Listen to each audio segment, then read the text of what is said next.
28.7 bhp ആണ് അതിൻ്റെ max. And ഇതിൻ്റെ ഒരു റേഷ്യോ കൊടുക്കുമ്പോൾ തന്നെ നിങ്ങൾക്ക് കണ്ടാൽ മനസ്സിലാവും, ഭയങ്കരമായിട്ട് വണ്ടി നമ്മൾ എടുത്തുകൊണ്ട് പോകും.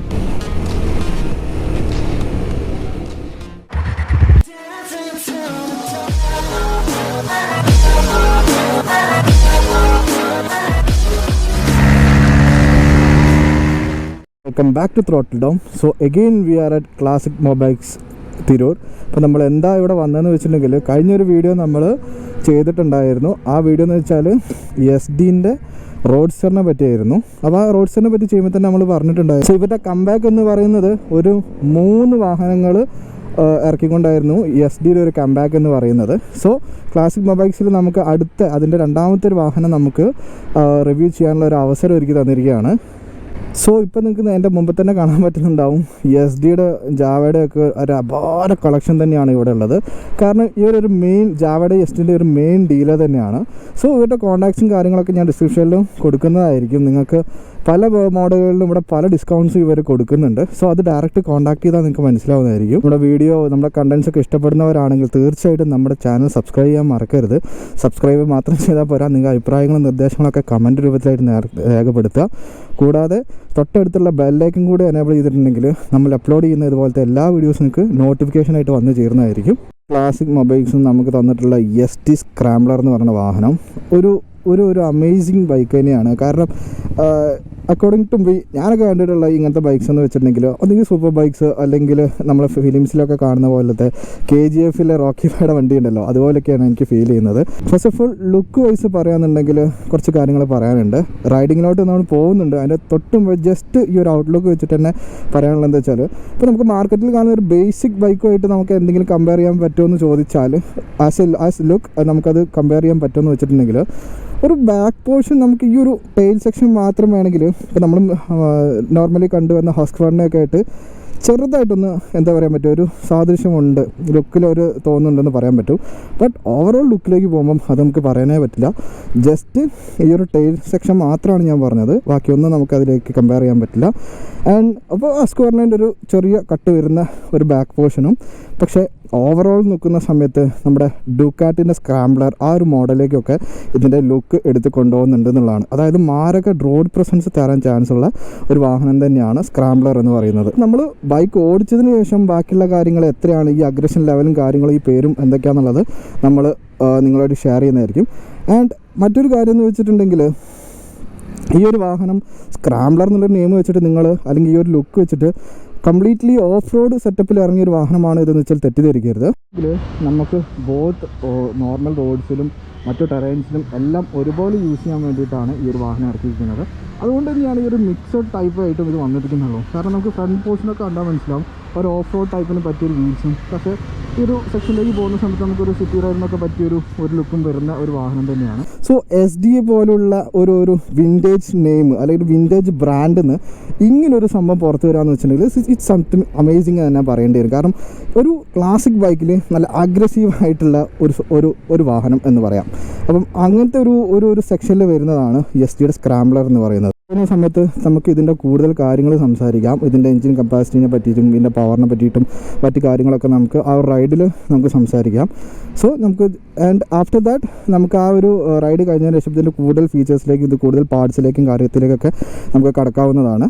ടെസ്റ്റ് ഡ്രൈവിലേക്ക് പോവുകയാണ്. സോ ഇതിന് നമ്മൾ നോർമൽ കീ പൊസിഷൻ തന്നെയാണ്, ഇഗ്നിഷൻ വരുന്നത് നോർമൽ പൊസിഷനിൽ തന്നെയാണ്. നമ്മുടെ റോഡ് സൈഡിലൊന്നും കണ്ട പോലെ സൈഡിലല്ല വരുന്നത്. മേ ബി ഒരു എന്താ പറയുക, ന്യൂ ജനറേഷൻ യെസ്ഡി അങ്ങനെ കാണാം. അങ്ങനെ ഒരു രീതിയിലാണ് കീ നമുക്ക് മുകളിൽ തന്നെയാണ് വന്നിട്ടുള്ളത്. ആൻഡ് മീറ്ററും സെയിം കാറ്റഗറി മീറ്റർ തന്നെയാണ് വരുന്നത്. ബട്ട് പൊസിഷൻ മാറി റൈറ്റ് സൈഡിലേക്കായിട്ടാണ് വന്നിട്ടുള്ളത്. നമുക്ക് എന്തായാലും ഒരു റൈഡ് പോയി നോക്കാം. അപ്പോൾ നമ്മളൊരു ടെസ്റ്റ് റൈഡ് പോവുകയാണ്.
റൈഡിങ് ഡീറ്റെയിൽസിൽ നമ്മൾ കടക്കുകയാണ്.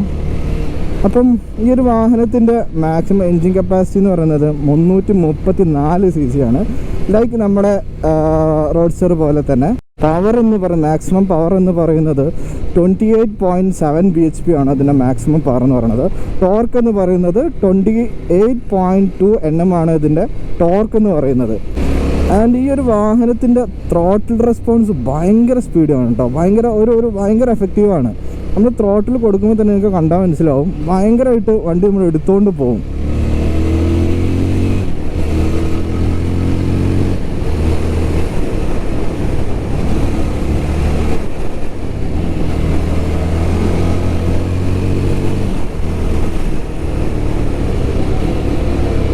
സോ ഇതിൻ്റെ ത്രോട്ടിൽ റെസ്പോൺസ് എന്ന് പറയുന്നത് ഭയങ്കരമാണ്. എടുത്തു പറയാൻ കാരണം മറ്റൊന്നുമല്ല, നമ്മുടെ മനസ്സിൽ ഒരു 330 cc ഒരു Yezdi എന്നൊക്കെ പറയുമ്പോൾ ഒരു ക്ലാസിക് വേർഷനിൽ വരുന്ന ബൈക്കാകുമ്പം ആ ഒരു രീതിയിൽ അതിൻ്റെ ത്രോട്ടിൽ റെസ്പോൺസും പിക്കപ്പൊക്കെ ഉണ്ടാവും എന്നുള്ളൊരു ധാരണ എനിക്കുണ്ടായിരുന്നു കേട്ടോ. കാരണം എല്ലാവരുടെ കാര്യം എങ്ങനെയാണെന്ന് എനിക്കറിയില്ല. പക്ഷേ ഇപ്പം അങ്ങനെയല്ല. ഇപ്പം നമ്മൾ പണ്ട് ഡ്യൂക്കൊക്കെ ഓടിക്കുന്ന പോലെ തന്നെ, അല്ലെങ്കിൽ ആ ഒരു സെഗ്മെൻറ്റിൽ വരുന്ന ബൈക്കുകളൊക്കെ ഓടിക്കുന്ന പോലെ തന്നെ ഇതിന് അത്യാവശ്യം നല്ല റെസ്പോൺസ് കിട്ടുന്നുണ്ട്. അതായത് നമുക്ക് കംപ്ലീറ്റ് പവർ ബൈക്കിൻ്റെ യൂട്ടിലൈസ് ചെയ്യാൻ പറ്റുന്ന ഒരു ഫീലാണ്. നമുക്കിതിന് 6 ഗിയേഴ്സാണ് വരുന്നത്. ആ 6 ഗിയേഴ്സ് സ്മൂത്തായിട്ട് പോകാൻ പറ്റുന്നുണ്ട്. ആൻഡ് സ്ലോ റണ്ണിങ്ങിൽ നമ്മൾ കുറച്ച് ശ്രദ്ധിക്കേണ്ടതായിട്ടുണ്ട്.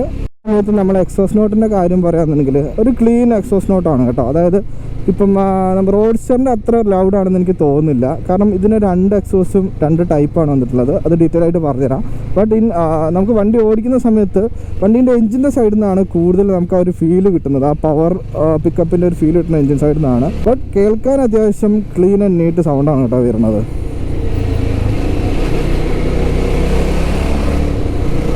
നമുക്ക് ജസ്റ്റ് ഒന്ന് സ്ക്രാംബ്ലറിൻ്റെ ബ്രേക്കിംഗ് ഒന്ന് ടെസ്റ്റ് ചെയ്ത് നോക്കാം. നമുക്കൊന്ന് സഡൻ ഇട്ട് നോക്കാം.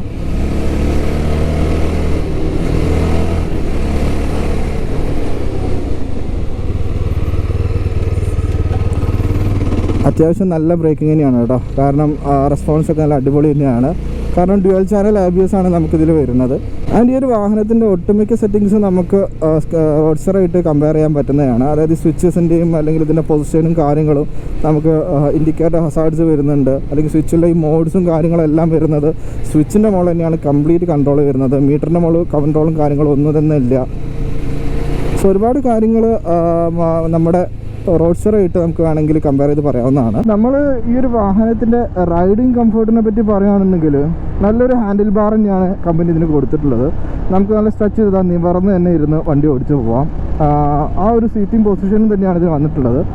സീറ്റ് എന്ന് പറയുന്നത് 800 mm ആണ് സീറ്റ് വരുന്നത്. സോ സീറ്റ് കുറച്ചൊരു ഹാർഡായിട്ടാണ് ഫീൽ ചെയ്യണത്. ഹാർഡെന്ന് വെച്ചിട്ടുണ്ടെങ്കിൽ നമ്മൾ both off road and on road പോകുന്ന സമയത്ത് അതിന് മാച്ച് ചെയ്യാൻ വേണ്ടിയിട്ടായിരിക്കും ചിലപ്പോൾ അങ്ങനെ കൊടുത്തിട്ടുള്ളത്. ആൻഡ് ഇതിൻ്റെ ഗ്രൗണ്ട് ക്ലിയറൻസ് എന്ന് പറയുന്നത് 175 mm ആണ് ഇതിൻ്റെ ഗ്രൗണ്ട് ക്ലിയറൻസ് എന്ന് പറയുന്നത്. അത് അത്യാവശ്യം കുഴപ്പമില്ലാത്ത ഗ്രൗണ്ട് ക്ലിയറൻസ് തന്നെയാണ് വരുന്നത്. ആൻഡ് ടോട്ടലി പറയുകയാണെങ്കിൽ ഒരു മിനി അഡ്വഞ്ചർ തന്നെ നമുക്ക് പറയാം. കാരണം എന്താണെന്ന് വെച്ചിട്ടുണ്ടെങ്കിൽ നമുക്ക് ഫ്രണ്ട് വീല് വരുന്നത് 19 ഇഞ്ചസും ബാക്ക് വീല് വരുന്നത് 17 ഇഞ്ചസും ആണ് ഈ ഒരു ബൈക്കിന് വരുന്നത്. സോ അപ്പോൾ തന്നെ നമുക്ക് മനസ്സിലാവും അത്യാവശ്യം ഓഫ് റോഡ് ആണെങ്കിൽ പോലും നല്ലൊരു കംഫർട്ട് തരാൻ സാധ്യതയുള്ള ഒരു ബൈക്ക് തന്നെയാണിത്. ഫ്യുവൽ ടാങ്കിൻ്റെ കപ്പാസിറ്റി എന്ന് പറയുന്നത് 12.5 liters ആണ് നമുക്കിതിൻ്റെ ഫ്യുവൽ ടാങ്ക് കപ്പാസിറ്റി എന്ന് പറയുന്നത്. കുറച്ച് അധികമായിട്ടുള്ള ഡീറ്റെയിൽസ് നോക്കുകയാണെന്നുണ്ടെങ്കിൽ ഫ്രം ദ ഫ്രണ്ട് നമുക്ക് സ്റ്റാർട്ട് ചെയ്യാം. ആൻഡ് നമുക്കൊരു റൗണ്ട് ഷേപ്പിലുള്ള ഒരു LED ഹെഡ്ലാമ്പ് തന്നെയാണ് വരുന്നത്. ആ LED ഹെഡ്ലാമ്പിൻ്റെ നടുക്കായിട്ട് തന്നെ നമുക്ക് Yezdiയുടെ Y എന്നിട്ടുള്ള ആ ഒരു ബ്യൂട്ടിഫുൾ ലോഗോ നല്ല അടിപൊളിയായിട്ട് തന്നെ സ്റ്റാമ്പ് ചെയ്ത് വെച്ചിട്ടുണ്ട്. ആൻഡ് ഇതിൻ്റെ സ്പീഡോമീറ്റർ എന്ന് പറയുന്നത് കംപ്ലീറ്റ്ലി ഡിജിറ്റലാണ്. ആ ഡിജിറ്റലായി തന്നെ ഈ ഒരു ഹെഡ്ലാമ്പിൻ്റെ റൈറ്റ് സൈഡിലാക്കിയിട്ട് ഒരു റൗണ്ട് ഷേപ്പിൽ തന്നെയാണ് അതും പ്ലേസ് ചെയ്തിട്ടുള്ളത്. ആൻഡ് ഫ്രണ്ടിലേക്ക് നോക്കുന്ന സമയത്ത് ഇതിൽ നമുക്ക് ഇൻഡിക്കേറ്റേഴ്സും നമുക്ക് എന്താണ് LED തന്നെയാണ് വരുന്നത്. നമുക്ക് ഹസാർഡ് ഉള്ളതുകൊണ്ട് തന്നെ ഹസാർഡ് ഓൺ ചെയ്തിട്ടുണ്ട്. അത്യാവശ്യം നല്ല എഫക്റ്റീവ് ആയിട്ടുള്ള ഒരു LED ലാംപ്സ് തന്നെയാണ് വരുന്നത്. ദെൻ ഫ്രണ്ടിലെ സസ്പെൻഷൻ എന്ന് പറയുന്നത് ടെലിസ്കോപ്പിക് സസ്പെൻഷൻ തന്നെയാണ് വരുന്നത്. നേരത്തെ നമ്മുടെ റോഡ്സിലൊക്കെ കാണുന്ന പോലെ തന്നെ നല്ലൊരു ബൂട്ടൊക്കെ സെറ്റ് ചെയ്തിട്ട് തന്നെയാണ് ഇവിടെയും സെറ്റ് ചെയ്തിട്ടുള്ളത്. കംപ്ലീറ്റ് ലുക്ക് എന്ന് പറയുന്നത് ഈ ഒരു ഫെൻഡർ വരുന്നതാണ്.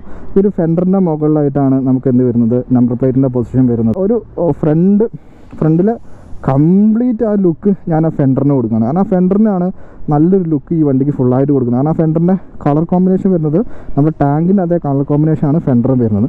സോ അതിൻ്റെ അടിയിൽ മഡ് ഗാർഡ് വരുന്നു. നേരെ പുറകോട്ട് പോവുകയാണെങ്കിൽ നമുക്ക് മഡ് ഫ്ലാപ്പ് വരുന്നുണ്ട്. അതിന് താഴെയായിട്ട് ഹഗ്ഗേഴ്സ് വരുന്നുണ്ട്. ഈ ഹഗ്ഗേഴ്സ് എനിക്ക് തോന്നുന്നു അത്യാവശ്യം മഴക്കാലത്തൊക്കെ നല്ല ഉപകാരപ്പെടും. ആൻഡ് ഈ ഹഗ്ഗേഴ്സിൻ്റെ തൊട്ട് താഴെയായിട്ട് തന്നെയാണ് ഇതിൻ്റെ നമ്പർ പ്ലേറ്റിൻ്റെ പൊസിഷനും വരുന്നത്. സോ ഓവർ മോഡിഫിക്കേഷൻ്റെ കാര്യങ്ങളൊന്നും ഇതിൽ വരുന്നില്ല. എല്ലാം സ്റ്റോക്ക് തന്നെ അത്യാവശ്യം പക്ക നീറ്റായിട്ട് തന്നെയാണ് വന്നിട്ടുള്ളത്. ബ്രേക്ക് എന്ന് പറയുന്നത് 320 mm, റിയർ നമുക്ക് 240 mm ആണ് വരുന്നത്. Yezdi എന്നുള്ളത് സ്റ്റിക്കർ തന്നെയാണ് വന്നിരിക്കുന്നത്. മുമ്പ് Yezdiയിൽ നമ്മുടെ റോഡ്സ്റ്ററിലൊക്കെ വന്നിട്ടുണ്ടെങ്കിൽ 3D ആയിട്ടായിരുന്നു. അതിൽ നോർമലി Yezdi തന്നെയാണ് വന്നിട്ടിരിക്കുന്നത്, സ്റ്റിക്കർ തന്നെയാണ്. നല്ലൊരു കളർ കോമ്പിനേഷൻ തന്നെയാണ് വന്നിരിക്കുന്നത്. മൾട്ടിപ്പിൾ കളർ കോമ്പിനേഷൻസ് നമുക്ക് അവൈലബിൾ ആണ്. സോ ആ കളർ കോമ്പിനേഷൻസ് അനുസരിച്ച് തന്നെ റേറ്റിനും ചേഞ്ചസ് വരുന്നുണ്ട്. അപ്പം ബേസിക്കലി നമുക്ക് ഓൺ റോഡ് എന്ന് പറയുമ്പം 2,67,000 ഏകദേശം ആ റേഞ്ചിലാണ് ഇപ്പോൾ ഓൺ റോഡ് വരുന്നത്. അതിൻ്റെ മുകളിലേക്കാണ് പ്രൈസ് വരുന്നത്. ബേസിക് റേറ്റ് ആണ് ഇപ്പോൾ ഞാൻ പറഞ്ഞത്. ഇപ്പോൾ സ്ക്രാംബ്ലർ എന്ന് അവർ കൊടുത്തിരിക്കുന്നത് ഈ സൈഡ് കവറിൻ്റെ മുകളിലാണ്. ആൻഡ് ഈ സൈഡ് കവറിൻ്റെ ഈ പെയിൻറ്റിങ് അത്യാവശ്യം കാണാൻ നല്ല ഭംഗിയുണ്ട് കേട്ടോ. ഒരു പ്യുവർ ബ്ലാക്ക് അല്ല, അതിനകത്ത് കുറച്ച് ഷൈനിങ് ആയിട്ടുള്ള കുറച്ച് പാർട്ടിക്കിൾസ് ഒക്കെ വരുന്നുണ്ട്. സോ അവിടെ തന്നെ ഈ ടാങ്കിൻ്റെ മുകളിലായാലും ശരി സൈഡ് കവറിലായാലും ശരി ലെജൻഡറി Yezdi എന്നുള്ള അവരുടെ ലോഗോയും പ്ലസ് ആ ടാഗ് ലൈനും മുകളിലും താഴെയും വരുന്നുണ്ട്. ആൻഡ് സീറ്റ് നമ്മൾ ഓൾറെഡി പറഞ്ഞു കഴിഞ്ഞു, 8 mm സീറ്റാണ് വരുന്നത്. ആൻഡ് നമുക്ക് നേരെ പുറകോട്ട് പോകുകയാണെന്നുണ്ടെങ്കിൽ ഇതിൻ്റെ ടെയിൽ എല്ലാം ഏകദേശം ഇവിടെ വാഹനങ്ങൾക്ക് ആ 3 വാഹനങ്ങൾക്ക് ഏകദേശം ഒരേ ടെയിൽ ലൈറ്റ്സ് ആണ് വരുന്നത്. അതായത് ഒരു ചെറിയ സർക്കിളിലൊരു ബ്രേക്ക് ലൈറ്റ്സും പിന്നെ ഇൻഡിക്കേറ്റേഴ്സും ആണ് വരുന്നത്. എല്ലാം LED തന്നെയാണ് ഇതിൽ വന്നിരിക്കുന്നത്. ആൻഡ് എല്ലാവരും ആഗ്രഹിക്കുന്ന സംഭവമാണ് ഇതിൻ്റെ എക്സോസ്റ്റിനെ പറ്റിയുള്ള കാര്യങ്ങൾ. അപ്പോൾ എക്സോസ്റ്റിനെ പറ്റി കാര്യങ്ങൾ പറയാമെന്നുണ്ടെങ്കിൽ ഡ്യുവൽ എക്സോസ്റ്റ് തന്നെയാണ് വരുന്നത്. ബട്ട് അത് ഡയറക്റ്റ് ഹെഡിൽ നിന്ന് വരുന്ന ഡ്യുവൽ എക്സോസ്റ്റ് അല്ല. ഈ എക്സോസ്റ്റ് എന്ന് വന്നതിന് ശേഷം കാറ്റലിക് കൺവേർട്ടേഴ്സ് വെച്ചിട്ടാണ് ഇതിൻ്റെ എക്സോസ്റ്റ് ഡ്യുവലായിട്ട് നമുക്ക് പുറകോട്ട് വരുന്നത്. സാരി ഗാർഡ് എന്ന് പറയുന്നത് അല്ലെങ്കിൽ ബാക്കിലെ ഗാർഡ് എന്ന് പറയുന്നത് ഈ ഒരു ടൈപ്പിലാണ്, ആർച്ച് ടൈപ്പിലാണ് വന്നിരിക്കുന്നത്. കാരണം അതിന് അത്യാവശ്യം അധികം സ്പേസ് ഒന്നുമില്ല അങ്ങനെ ഒരു സംഭവം കൊടുക്കാനായിട്ട്. സോ ഈ ഒരു സ്പേസ് തന്നെ അത് ധാരാളമാണ്. ആൻഡ് ഞാൻ പറഞ്ഞ പോലെ തന്നെ ഈ ഒരു എക്സോസ്റ്റ് വരുന്നത് കാറ്റലിറ്റിക് കൺവേർട്ടേഴ്സ് വെച്ചിട്ട് ഈ ഒരു പോർഷനിലാണ് നമുക്ക് ഡ്യുവലായിട്ട് വരുന്നത്. ആൻഡ് ഇതിൻ്റെ ഫുഡ് റെസ്റ്റുകളും കാര്യങ്ങളൊക്കെ അത്യാവശ്യം നല്ല ഗ്രിപ്പുള്ള ടൈപ്പിലാണ് വന്നിരിക്കുന്നത്. നമ്മൾ സാധാരണ അഡ്വഞ്ചർ ടൈപ്സ് ബൈക്സിലൊക്കെ കാണുന്ന പോലെ തന്നെയാണ് ഈ ഒരു പെഡൽസൊക്കെ വന്നിട്ടുള്ളത്. കാരണം കൂടുതൽ ഗ്രിപ്സ് കൊടുക്കാനാവും. റിഫൈൻഡ് എൻജിൻ സൗണ്ട് തന്നെയാണ് വരുന്നത്. ആൻഡ് ഇതിൻ്റെ ഒരു പ്ലാറ്റ്ഫോം അല്ലെങ്കിൽ ഇതിൻ്റെ ഒരു സ്കെലറ്റൻ എന്ന് പറയുന്നത് നമുക്ക് ജാവയായിട്ട് തന്നെ കമ്പയർ ചെയ്യാം. സോ ബട്ട് ട്യൂൺഡ് എഞ്ചിനാണ് ഇതിന് വരുന്നത്. ഇപ്പം ജാവയുടെ പോലെ തന്നെ എഞ്ചിനാണെന്ന് വെച്ചിട്ട് ഈ ട്യൂണിങ്ങിൽ നല്ല വ്യത്യാസമുണ്ട്. ആൻഡ് ഈ ഫ്രണ്ടിൽ നമ്മൾ ഈ ഒരു ഹൈറ്റ് വരാൻ കാരണം എന്താ വെച്ചിട്ടുണ്ടെങ്കിൽ ഫ്രണ്ടിൽ 19 ഇഞ്ചാണ് വീൽസ് വരുന്നത്, ബാക്കിൽ 17 ഇഞ്ചാണ്. അതുകൊണ്ടാണ് ഞാൻ നേരത്തെ പറഞ്ഞത് ഒരു മിനി അഡ്വഞ്ചർ തന്നെ പറയാൻ പറ്റും. നമുക്ക് സീറ്റിംഗ് പൊസിഷനിൽ നമുക്ക് ഇരിക്കുമ്പോൾ മനസ്സിലാവും ആ ഫ്രണ്ടിൽ ഹൈറ്റ് നമുക്ക് നന്നായിട്ട് ഫീൽ ചെയ്യാൻ പറ്റും. എന്ന് വെച്ചിട്ട് നമുക്ക് ഹൈറ്റ് ഇല്ലാത്തവർക്ക് യൂസ് ചെയ്യാൻ പറ്റില്ല, അങ്ങനത്തെ പ്രശ്നങ്ങളോ കാര്യങ്ങളോ ഒന്നും. ഇതിൻ്റെ റേഡിയേറ്റർ എന്ന് പറയുന്നത് കുറച്ച് വെർട്ടിക്കലായിട്ടുള്ള റേഡിയേറ്റർ തന്നെയാണ് വരുന്നത്. ആൻഡ് ഒരു ഹാർഡായിട്ടുള്ള എഞ്ചിൻ പ്രൊട്ടക്ടറും ഇതിൽ വരുന്നുണ്ട്, ഇഷ്യൂസ് ഒന്നുമില്ല. ആൻഡ് ഇതിൽ മറ്റൊരു കാര്യം എന്താണെന്ന് വെച്ചിട്ടുണ്ടെങ്കിൽ ഇതിൽ ശരിക്കും USB ചാർജേഴ്സ് വരുന്നുണ്ട് ഇതിനകത്ത്. ഇത് ടെസ്റ്റ് ഡ്രൈവ് വാഹനം ആയതുകൊണ്ട് അവർ റിമൂവ് ചെയ്ത് വെച്ചാണ്. ഇതിൽ USB ചാർജിങ് പോർട്ടും വരുന്നുണ്ട്. പ്ലസ് നമുക്ക് ഇതിൻ്റെ ഹെഡ്ലൈറ്റ്സിൻ്റെ ഒക്കെ എങ്ങനെയാണെന്ന് വെച്ചിട്ടുണ്ടെങ്കിൽ ഈ ഒരു ബട്ടനാണ് ഇവിടെ ഹെഡ്ലൈറ്റ്സിൻ്റെ വർക്കിംഗ് ഫുള്ള്. ഇപ്പോൾ ഡിമ്മ്, ബ്രൈറ്റ്, പിന്നെ പാസ് എന്ന് പറയുന്നത് ഈ ഒരു സെറ്റപ്പിലാണ് വരുന്നത്. ബട്ട് നമ്മുടെ സാധാ ബൈക്സിൽ കാണുന്ന പോലെ ഡിമ്മും ബ്രൈറ്റും ബട്ടൺസ് ആ രീതിയിലല്ല വരുന്നത്. ഈ ഒരു രീതിയിലാണ്. നമ്മൾ ജസ്റ്റ് മുകളിലേക്ക് പുഷ് ചെയ്ത് കഴിഞ്ഞാൽ ബ്രൈറ്റ് വരും, താഴത്തേക്ക് പുഷ് ചെയ്ത് കഴിഞ്ഞാൽ ഡിമ്മ് വരും. പിന്നെ ഒന്നും കൂടി പ്രസ് ചെയ്ത് കഴിഞ്ഞാലാണ് പാസ് ലൈറ്റ്സ് നമുക്ക് വർക്ക് ആവുന്നത്. നോർമൽ മിറേഴ്സ് തന്നെയാണ് വരുന്നത്. അത്യാവശ്യം നല്ല ക്വാളിറ്റി മിറേഴ്സാണ്, കാരണം ഹാർഡ് മിറേഴ്സാണ് വരുന്നത്. സോ ക്വാളിറ്റി ഉണ്ടെന്ന് തന്നെയാണ് ആ തുടങ്ങുമ്പോഴത്തേനുള്ള ഒരു ഫീലിംഗ് ആയിട്ട് തോന്നുന്നത്. ആൻഡ് ഇപ്പോൾ നമുക്ക് സ്റ്റോക്കിൽ വരുന്ന മിറേഴ്സാണത്. 3 മോഡ്സും കൂടെ വരുന്നുണ്ട്. അപ്പോൾ ആ 3 മോഡ്സും കൂടെ നമുക്കൊന്ന് ചെക്ക് ചെയ്യാം. അപ്പോൾ ആ ഒരു മോഡ്സൊക്കെ കൺട്രോൾ ചെയ്യുന്നത് കംപ്ലീറ്റ്ലി ഈ ഒരു സ്വിച്ചിൻ്റെ ഈ ഒരു പോർഷൻസ് വെച്ചിട്ടാണ്. Mode, set, up and down എന്നുള്ള ഈ ഒരു 3 ഓപ്ഷൻസ് വെച്ചിട്ടാണ് നമ്മൾ ഈ കാര്യങ്ങളൊക്കെ ഇവിടെ സെറ്റ് ചെയ്യുന്നത്.